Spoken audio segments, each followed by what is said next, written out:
გადავიდეთ დაგემოვნებაზე.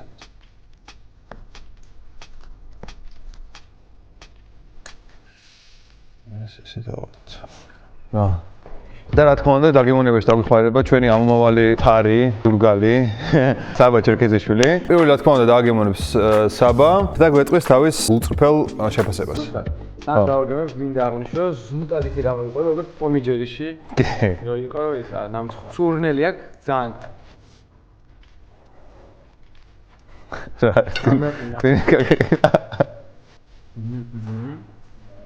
უბრის კარტა კიდე სხვა იმითაც აკეთებენ? ვაშლი, ხო? ვაშლს აკეთებენ, კი. ჩაი მომინდა. ძალიან კაია. ეს სიმჟავე, ალუბლის, სიტყვა და სიტყვა კარგად აქვს 200 გრამი შაქარი გავუკეთეთ. მართლა ძალიან მაგარია. ცომი რა მართლა საუკეთესო. ნაყინი დამიმატება. მოკლედ, ანუ ძალიან კარგი ბალანსი აქვს სიტყვას, სიმჟავეს, მართლა ძალიან კაი ფხვიერი სამი არის. ტემპერატურას. ეს მაგაზე გიждდება, ხო, არ ვიცი რა.